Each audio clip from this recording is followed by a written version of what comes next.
আপনার কি মনে হয় বেনে মশাই, এই চন্দ্রধর বণিকের দুঃসংবাদ শোনার শক্তি ফুরিয়ে গেছে?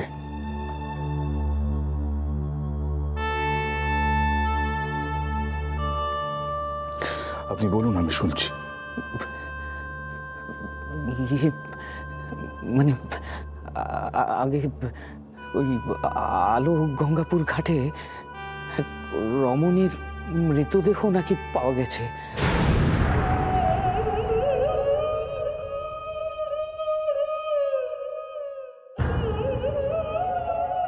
হ্যাঁ চন্দ্রধর মহাশয়, তা প্রায় 50-60 ক্রোশ তো হবেই চম্পকনগরী থেকে। থামবেন না, বলুন বেনে মশাই, আমি শুনছি। আগে ওই মানে চন্দ্রধর মহাশয়, ওই রমণীর দেহ বিকৃত হয়ে গেছে, কিন্তু কিন্তু ওই রমণীর দেহে নাকি লাল পের শাড়ি আছে। কি বলছেন আপনি? লাল পেড়ের শাড়ি? বেনে মশাই, আমার এখনই সঠিক সংবাদ চাই। প্রয়োজন হলে রণপায় লোক পাঠান, নৌকা পাঠান, যা হোক করে আমার সংবাদ চাই। সংবাদ চাই ওই মৃতদেহ কার, কার ওই মৃতদেহ। আমি আমি আমি আমি নিজে লোক পাঠাবো, আর বিলম্ব করা যাবে না। এখনই লোক না পাঠালে আমি আমি স্বয়ং আপনাদের সঙ্গে যাবো। চলুন। আমি না, দাঁড়ান দাঁড়ান, আমি এক্ষুনি আসছি, দয়া করে দাঁড়ান।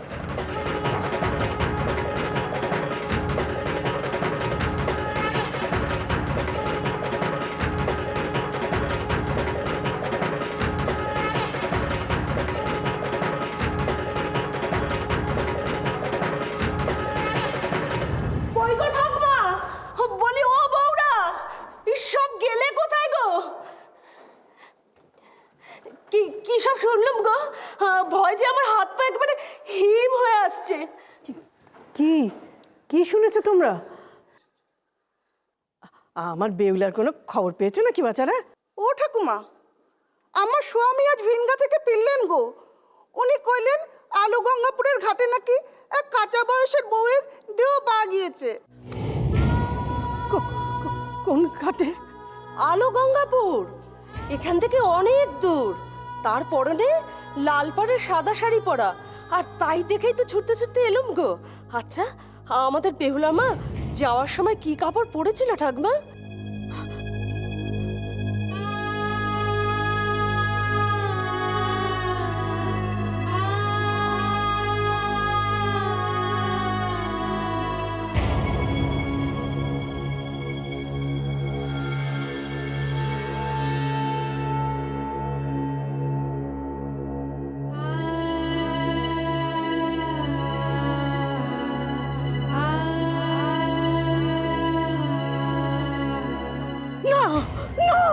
না, এ হতে পারে না, এ হতে পারে না। আমার নাতনি আমাকে নিজে মুখে কয়ে গেছে সে ফিরে আসবে, এখানে সে ফিরে আসবে। ঠাকুমা কি হলো? ওসাই দেখো না, এরা সব কি কইছে। ঘাটে নাকি কার দেহ হয়েছে, সে নাকি লাল পাড় কাপড়। না না না না, এ তুমি কি বলছো? না না, এ কিছুতেই হতে পারে না, কিছুতেই না।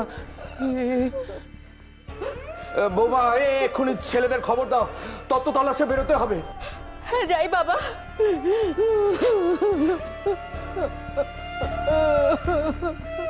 বেহুলা, তুই এমন করে আমাকে ভাসিয়ে দিয়ে যাস নে মা।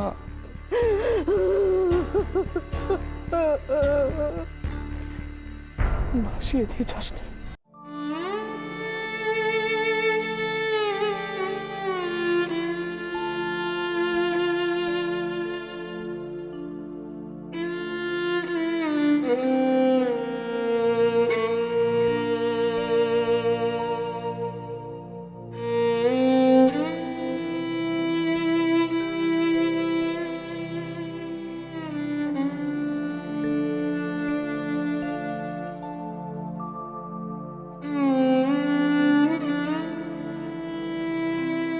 সারাদিন ধরে ওই প্রদীপের শিখার দিকে চেয়ে থেকে আর কোনো লাভ নেই সনকা।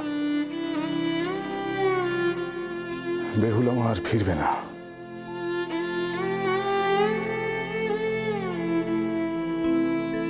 আমাদের 7 পুত্র কলার মান্দাসে ভেসে চলে গেছে। আমি জানি সেই শোক তোমাকে পাথর করে দিয়েছে সনকা, কিন্তু সে দায়ভার তুমি অন্যায়ভাবে বেহুলার উপর চাপিয়ে দিয়েছ।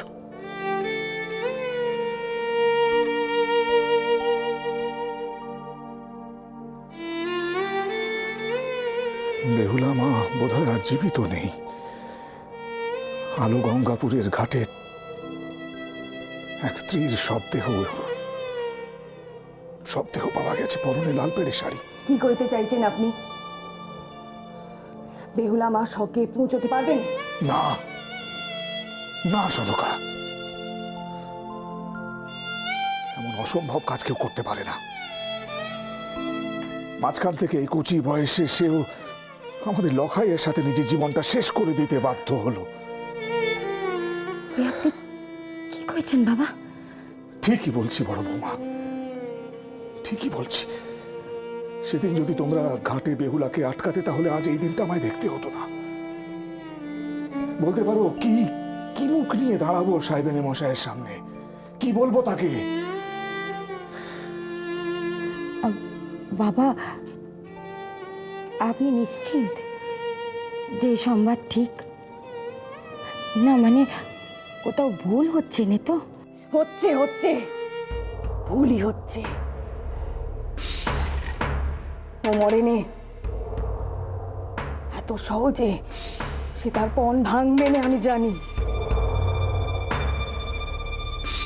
বড়মা, ওই দেখো দেখো দেখো দেখো, পিদিমা এখনো জ্বলছে।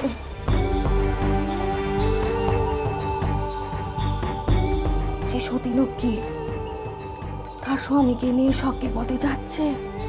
কে আটকাবে তাকে? কে থামাবে?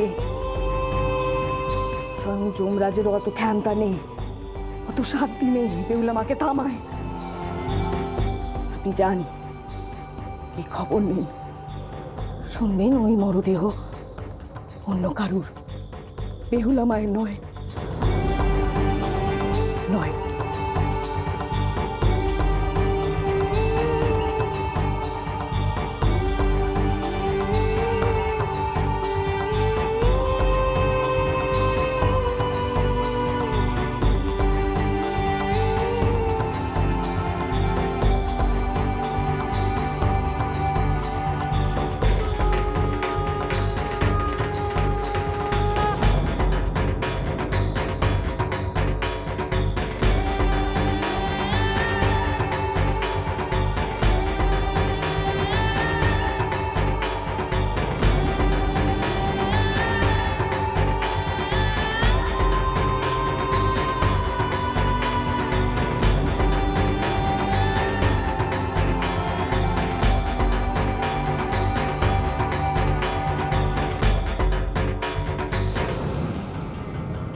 কি হয়েছে তোমার পদ্মা?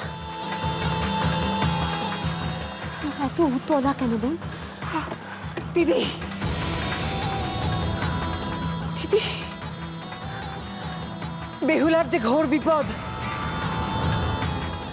এক বিরাট ঝঞ্ঝা আসতে চলেছে, বিরাট ঝঞ্ঝা।